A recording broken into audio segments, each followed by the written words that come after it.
mientras espero a un experto de una empresa para hacerle una asesoría y mientras escucho el temporal que tenemos en Puerto Montt, acompáñenme a revisar esta cápsula que he preparado con mucho cariño para ustedes.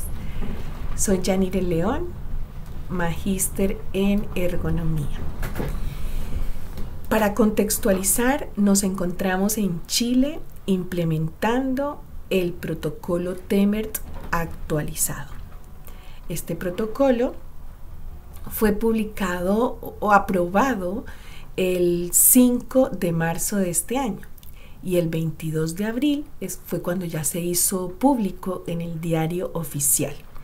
De ahí en adelante, todas las empresas en Chile deben implementar el nuevo protocolo TEMERT, que ahora tenemos 6 factores para hacerles vigilancia ambiental.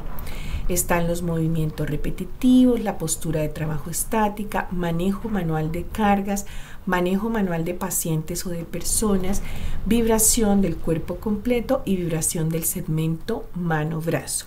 Son los 6 factores que tenemos que hacerles vigilancia ambiental.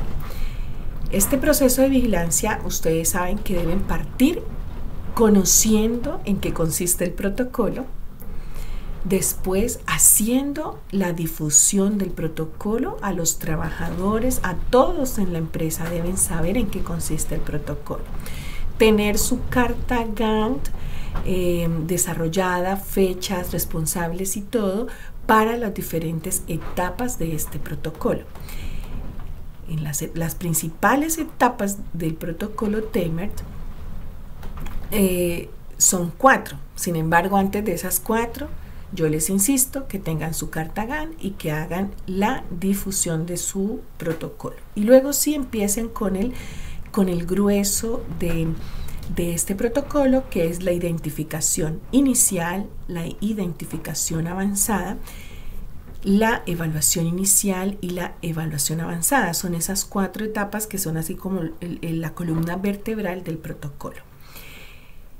Como parte de la identificación inicial está la caracterización de los diferentes puestos de trabajo.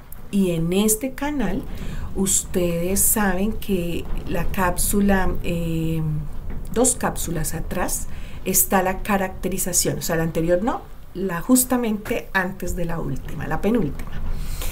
Esa es de caracterización. Ustedes pueden ir y buscar y ahí está la cápsula que yo les hice sobre eso. Entonces, la caracterización del puesto, donde se habla de de los datos de la empresa, los datos de ubicación y del centro de trabajo, información sobre el puesto de trabajo, el listado de las tareas, la descripción de las tareas, la duración y algunas otras preguntas que me dejan ver cómo es ese puesto de trabajo, me lo caracterizan ese puesto de trabajo.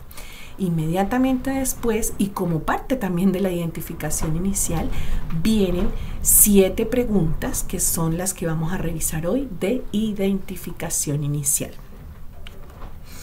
Entonces, antes de llegar a las 7 preguntas, contestemos. ¿Y quién es el responsable de hacer la identificación inicial?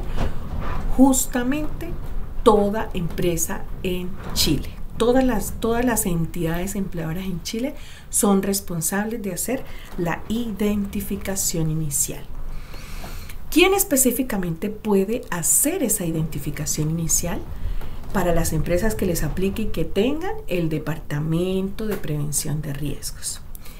También lo puede hacer el Comité Paritario de Higiene y Seguridad, con un trabajador capacitado para hacer esa identificación inicial y además que la empresa le haya otorgado el tiempo para cumplir ese rol de trabajador encargado de hacer la identificación inicial TEMERT. El proceso de vigilancia ambiental comienza con esta etapa, o sea, como tal ya el proceso de vigilancia ambiental parte con la identificación inicial, que como ya les dije anteriormente, lo primero que hacemos es la caracterización del puesto de trabajo. Busquen esa cápsula y la ven. Entonces, ¿a qué le vamos a hacer la identificación inicial? a los riesgos que estén presentes en las tareas que se desarrollan en los diferentes puestos de trabajo. Entonces yo ya he hecho la caracterización del puesto, cuáles son sus tareas, y luego a ese puesto con esas tareas yo le hago las 7 preguntas para ver cuál de los 6 factores que mencioné que hacen parte de este protocolo está presente en ese puesto de trabajo. Entonces, al puesto de trabajo le hacemos la caracterización y le hacemos la identificación inicial. Le hacemos ustedes como empresa, pero nosotros les apoyamos asesorándolos. El objetivo de esa identificación inicial es detectar la presencia de los factores de riesgo de TEMERT. ¿Cuáles? Trabajo repetitivo de los miembros superiores, postura de trabajo estática, manejo manual de cargas, manejo manual de pacientes y de personas, vibraciones del cuerpo completo y vibraciones del segmento mano-brazo. Ahora, les traigo un ejemplo, así como un extracto de una caracterización. O sea, aquí solamente está la partecita donde cómo nombro el puesto, un ejemplo de una tarea por cada puesto, la descripción y la duración. Esto hace parte de la caracterización, pero no es toda la caracterización. Por eso vayan a la cápsula de caracterización para que vean todo lo que lleva la caracterización. Este extracto lo traje como para irlo mencionando en las siguientes diapositivas, donde vamos a desarrollar las 7 preguntas de identificación inicial. Entonces, por ejemplo, está el puesto de mecánico de mantención en cambio de partes de maquinaria pesada. Esto yo varias veces lo he mencionado y hay diferentes videos en el canal donde yo les digo cómo nombrar el puesto para que quede completo, no solamente decir mecánico, sino mecánico de qué área, o operario de qué área, sin nombrar el área, es el cargo, el área, y el complemento es nombrar la actividad o la tarea. Entonces, mecánico de mantención en cambio de partes de maquinaria pesada, porque los mecánicos sabemos que hacen otras actividades. Entonces aquí ya aclaramos que el puesto que vamos a estar analizando es ese mecánico de mantención que realiza cambio de partes de maquinaria pesada. Tareas del puesto, obviamente por tiempo y todo, pues solamente vamos a analizar eso, el cambio de partes de maquinaria pesada. La descripción, una descripción sencillita, retiro de partes viejas e instalación de partes nuevas, ocupando una pistola neumática. Aquí ya nos va dando luces de cuál posible factor esté presente. Duración 120 minutos. Esta duración es por día. Y también tengo en el canal cómo calcular la duración, porque es muy importante tener bien calculadito, que sea bastante cercano a la realidad. No dar cualquier duración, sino calcularla. A manera de repaso, ustedes toman el tiempo del turno de toda la jornada, por ejemplo 6 por 8, 48, 480 minutos, y le empiezan a restar todo lo que no sea, por ejemplo, cambio de partes de maquinaria pesada. Entonces, que le restan el tiempo de la colación, el tiempo de otras pausas diferentes a la colación, el tiempo en otras tareas, los traslados, todo lo que no sea cambio de partes de maquinaria pesada. Y lo mismo para cualquier tarea, hacer lo mismo, y con eso llegan a un dato bastante cercano a la realidad del tiempo de exposición. Bueno, y para más detalles sobre el cálculo hay otras cápsulas en este mismo canal que las pueden revisar. Otro ejemplo de puesto de trabajo: encargado de bodega, en recepción y acopio de materiales y herramientas. La tarea entonces es la recepción y el acopio de materiales y herramientas. Que pusimos aquí fue los materiales y herramientas que se reciben y se ordenan en la bodega son, o sea, en realidad cuando describamos la tarea tratemos de entregar información que sea útil para las posteriores etapas. Eso es muy importante, porque sabemos que luego viene la identificación inicial, porque aquí estoy en un extracto de la caracterización. Luego vienen las 7 preguntas. Luego viene la avanzada, donde miro si las condiciones son aceptables o no. Entonces, información que creamos relevante, pongámosla aquí. Algo que nos ayude para las posteriores etapas. Entonces aquí, por ejemplo, se mencionaron los pesos de las diferentes cargas que son manipuladas cuando se reciben y se acopian los materiales.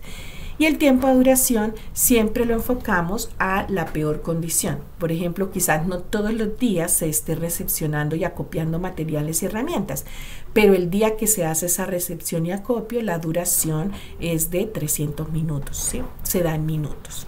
Bueno, una vez sabiendo esto que lo sacamos de la caracterización, vamos a pasar a las 7 preguntas, las vamos a leer y las vamos a ir analizando. Si después de desarrollar esta cápsula te queda alguna duda, pues me escribes. Ya tú sabes que yo contesto los correos. Si dejan un comentario ahí en el video, también les contesto ahí, como sea más fácil para ustedes. La primera pregunta de la identificación inicial es sobre trabajo repetitivo de los miembros superiores. En el anterior protocolo se hablaba de extremidades superiores. Es un detalle, pero yo trato también de fijarme en los detalles, entonces por eso vamos a tratar de usar ese mismo lenguaje que está en el documento del nuevo protocolo. Trabajo repetitivo de miembros superiores. Entonces, ¿cuál es la pregunta? Ya tenemos el puesto. Por ejemplo, dijimos que el mecánico de mantención en cambio de piezas o de partes de la maquinaria pesada. Ese es el puesto que tenemos. Vamos a preguntar si en esa tarea, en ese puesto, haciendo por ejemplo esa tarea, existe una o más tareas donde utilice las manos y miembros superiores con una duración total de 1 hora o más durante la jornada laboral y con un tiempo total de 5 o más horas a la semana. Entonces es el uso de movimientos repetitivos a nivel de los miembros superiores durante mínimo 1 hora en el día y al menos 5 horas a la semana. Entonces que al final de la semana tengamos ese acumulado de los 300 minutos que mínimo. ¿Será que el mecánico haciendo mantención hace alguna de estas acciones técnicas que dice ahí? Movilizar, levantar, empujar, encajar, sostener, posicionar, armar, limpiar, apretar, lanzar, cortar, presionar, desarmar, atornillar, desatornillar, digitar, compresión, comprimir, ubicar. Estos son ejemplos de acciones técnicas que podrían estarse realizando en una tarea de carácter repetitivo. Entonces, por eso se nombran ahí. Entonces, la respuesta, si nos vamos a este ejemplo, diríamos que sí. O sea, ya identificamos en esta identificación inicial, ya identificamos que el mecánico de mantención realizando cambio de partes de maquinaria pesada está expuesto a trabajo repetitivo de miembros superiores. Ya llevamos un sí. Entonces, todo lo que contestemos que sí, porque estas las respuestas son dicotómicas. Si digo que sí, estoy afirmando que entonces ese puesto, o sea, las personas que están en ese puesto de trabajo, que realizan ciertas tareas, se están exponiendo a este factor de trabajo repetitivo. Vamos ahora por el segundo. Bueno, aquí no les mencioné, aquí está un poquito más clarito una aclaración sobre qué es una tarea repetitiva, que es una tarea caracterizada por repetidos ciclos de trabajo, o habrán tareas que los ciclos, no existen ciclos o los ciclos son muy largos, entonces ya se pierde como este tema de que se repiten ciclos. Pero sí se repiten movimientos de los brazos y más del 50% de la tarea están en uso de las extremidades de los miembros superiores, ¿ya? Esa era una aclaración. Vamos entonces por la segunda pregunta de la tabla de identificación inicial. Perdón, se me había olvidado que yo traje ejemplos de posibles tareas que tienen este trabajo repetitivo de los miembros superiores. Claramente donde se trabaja en línea de proceso, donde cada persona va teniendo una función que va en línea, que va en secuencia, aquí hay claramente uso de trabajo repetitivo de los miembros superiores. El trabajar usando un computador también tiene movimiento repetitivo de las extremidades superiores más hacia lo distal. La recolección de diferentes frutos tiene trabajo repetitivo. El uso de alguna maquinaria, de alguna herramienta, tiene movimientos repetitivos. Aquí también están haciendo en corte, mantención, en armado, tiene movimientos repetitivos. En la construcción, cuando están haciendo algún tipo de instalación como esta, están haciendo trabajo repetitivo. Son ejemplos, son algunos ejemplos. Ahora sí, vámonos para la segunda pregunta de la identificación inicial, que es acerca de la postura de trabajo estática. Entonces vamos a contestar. Yo me quedé con el mismo ejemplo. Sigámoslo mejor así con ese primer ejemplo para no desviar la atención. Entonces estamos hablando del mecánico de mantención en el cambio de partes de una maquinaria pesada. Pregunta: ¿existen posturas de trabajo estática de cabeza, cuello, tronco y o miembros superiores e inferiores mantenidas por más de 4 segundos consecutivamente? Vamos a leer el complemento para que nos dé un poquito más de luz de qué se trata esto de la postura. Entonces, donde se observa estar sentado, cabeza inclinada hacia adelante o atrás, mirada situada en planos bajo nivel medio de tórax o pecho, cabeza rotada permanentemente hacia algún lado, mirada situada sobre el nivel de la cabeza, hombros situados por delante de las caderas de manera continua, tronco rotado o inclinado para sostener o movilizar objetos. Entonces, en este ejemplo, tengo imágenes en mi mente, no las traje acá, de mecánicos cuando, por ejemplo, hacen algún cambio de pieza y están de rodillas, ¿cierto? Por ejemplo, en una pala de una maquinaria pesada, le están cambiando alguna cuchilla, ellos se ponen de rodillas para sacar los pernos, por ejemplo. Otros no se ponen de rodillas, suben la pala, pero como van a hacer un trabajo manual, un trabajo de movimientos repetitivos con los brazos que necesitan mirar para estar, sacaron un tornillo, una tuerca o un perno, lo sacan y pum, tienen que sacar el otro. Entonces ahí van mirando y su cabeza está con el cuello, con la cabeza inclinada hacia adelante, ¿cierto? Entonces ahí, ya. ¿Y será que está más de 4 segundos?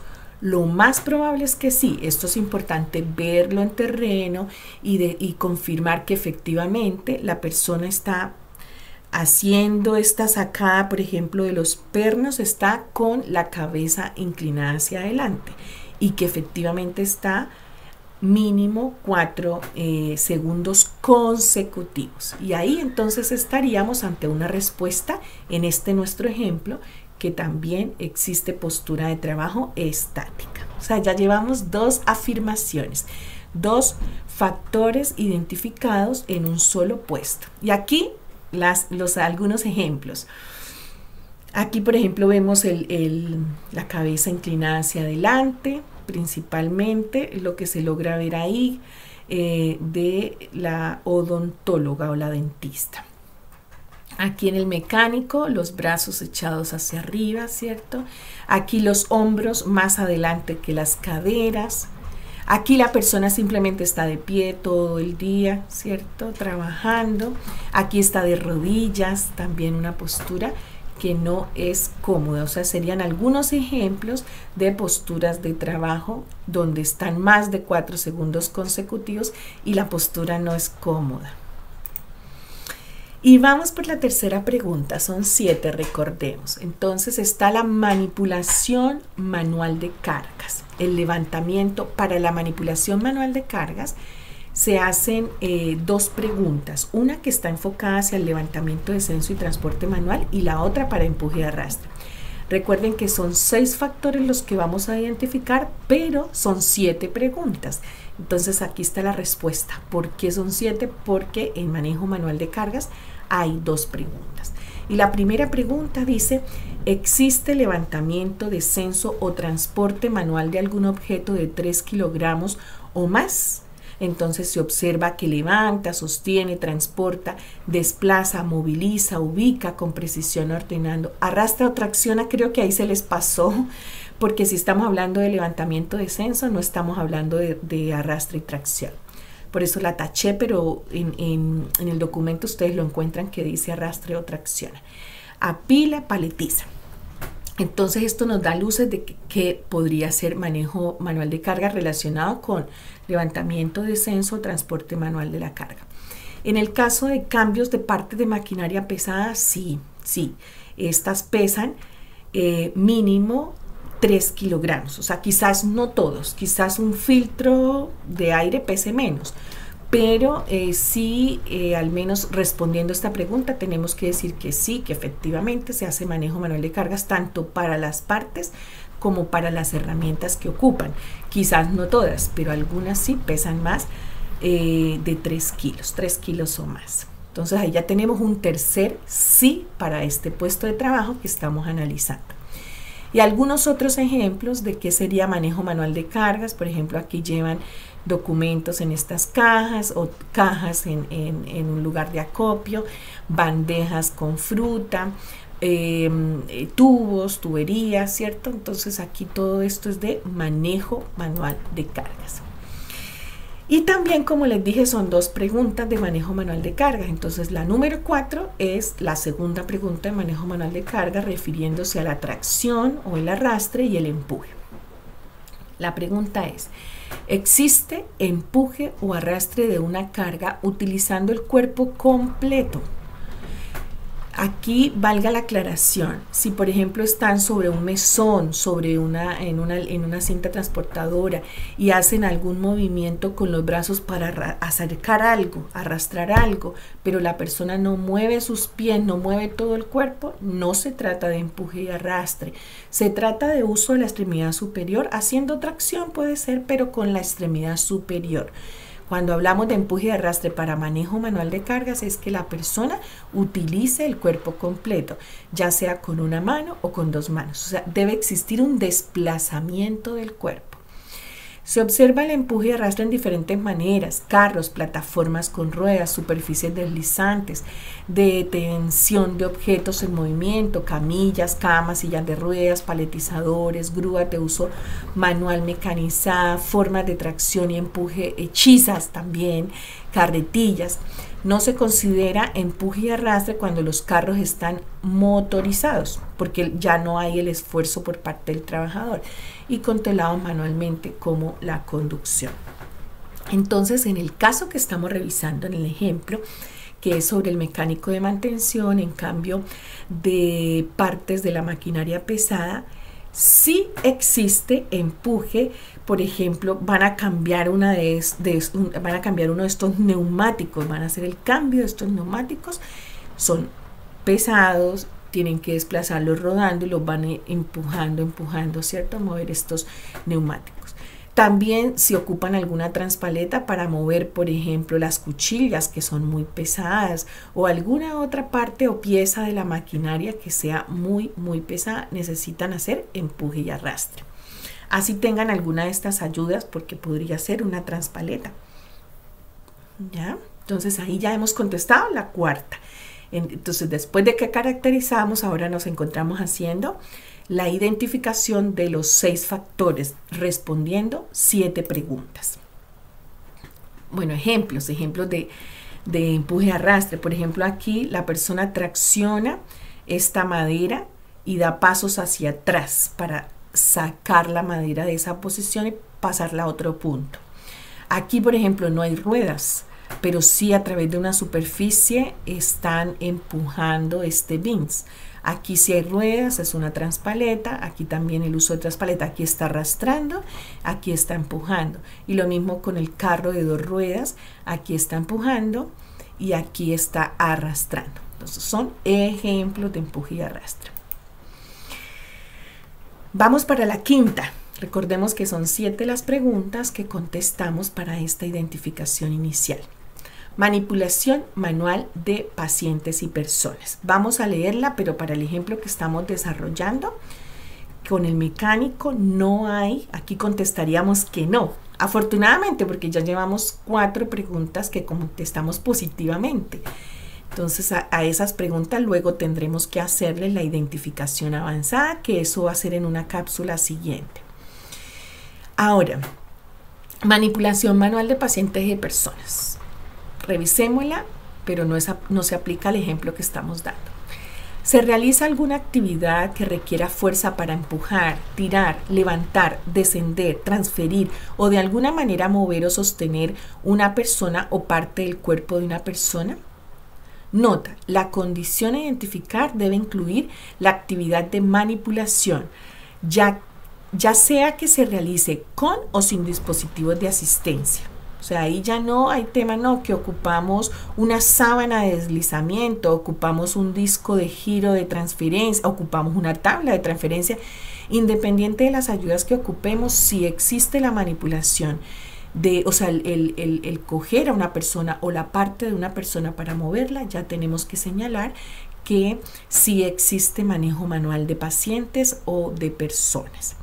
De personas también se da, por ejemplo, en los jardines infantiles, en las salacunas, que ahí se mueven personas. Esta condición está determinada por el riesgo asociado a las características de la carga humana que requiere control sensible de la masa corporal por parte del operador. Sí, no estamos moviendo cualquier carga, estamos moviendo una persona o una parte de una persona. Entonces, de ahí que sí se considera independiente si se tienen ayudas o no. Ejemplos están las salacunas, los jardines, en las clínicas, en los lugares donde están personas mayores, ¿cierto? Que las cuidan. Allí también hay, por ejemplo, transferencia, que pasan de la silla al sillón, del sillón a la silla, de la silla a la cama, de la cama a la silla. Aquí que lo desplazan hacia abajo o hacia arriba. Aquí que lo levantan, lo sacan. Ahí están los ejemplos entonces de manejo de pacientes y de personas, que no va al caso con nuestro ejemplo del día de hoy. Entonces ahí contestaríamos que no está presente. Vamos por la sexta y es la penúltima pregunta que se hace en la identificación inicial de TEMERT, y es la vibración del cuerpo completo. Pregunta: ¿están los trabajadores expuestos a vibraciones por una fuente de vibración del cuerpo entero perceptible por el trabajador? O sea, el trabajador debe percibir la vibración y él es el que nos contesta. Obviamente partimos por pensar de si, aquí con el complemento vamos a aclarar, si se presenta en cercanía de máquinas donde se percibe la vibración, superficies vibrantes donde se está de pie, o sentado como en una maquinaria pesada y de conducción, sentados o de pie. ¿Sí? El conductor de camión que va por un camino que no está en buenas condiciones podría percibir vibración. Maquinaria pesada puede percibir vibración de cuerpo completo. En el ejemplo que estamos hablando del cambio de partes de maquinaria pesada, no que estén operando la maquinaria pesada. Entonces, por lo tanto, aquí también en nuestro ejemplo contestaríamos que no existe este factor. Y ahí algunos ejemplos: camión, grúa, horquilla, bastante frecuente en diferentes rubros. Y el último, vibración del segmento mano-brazo. ¿Están los trabajadores en contacto con una fuente de vibración del segmento mano-brazo? ¿Y esta condición es frecuente o inherente a la tarea que se realiza? Recuerden que aquí estamos analizando el cambio de parte de maquinaria pesada donde se ocupan pistolas neumáticas para sacar los pernos. Entonces ahí ya, es inherente, sí o sí tiene que ocupar la pistola neumática para sacar los pernos. Entonces se presenta en situaciones de manejo de herramientas neumáticas y eléctricas, atornilladores o desatornilladores neumáticos eléctricos, uso de herramientas con impacto como martillos, cinceles, herramientas percutoras como taladros o grandes percutores. Entonces, en conclusión, aquí también contestaríamos que sí. Entonces, hasta el avance que llevamos en este minuto en las cápsulas de este canal, ya hemos visto que hay que hacer la difusión, hay cápsula de la difusión, que hay que hacer la caracterización, que lo que sigue es la identificación inicial, que es la que acabamos de revisar en esta cápsula. Bueno, aquí unos ejemplos de vibración del segmento mano-brazo, taladros, todas estas herramientas que le transmiten vibración al segmento mano-brazo. Si en todas las respuestas dijiste que no, O sea, son 7 preguntas, dijiste 7 veces que no, entonces no existe exposición a factores de riesgo relacionados con enfermedades profesionales para las tareas observadas. Y evaluar no, porque aquí también lo taché, porque en realidad en este punto todavía no hemos evaluado, solamente estamos identificando, observando. Si todos le dijimos que no, entonces se repite la identificación inicial en 3 años más. O cuando ocurre algún cambio en las condiciones en las que se desarrollan las tareas, entonces hay que hacer de inmediato, de nuevo, la identificación inicial. Bueno, con esto ya terminamos esta cápsula. Si llegaste hasta este punto, recuerda suscribirte. Es lo que a mí me anima a seguir haciendo estas cápsulas, aunque a mí me apasiona enseñar. Pero si tú te suscribes a este canal, me estás apoyando y te está saliendo gratis. Y vas a tener una persona animada en seguir compartiéndote el conocimiento. Un abracito y que tengan un lindo día.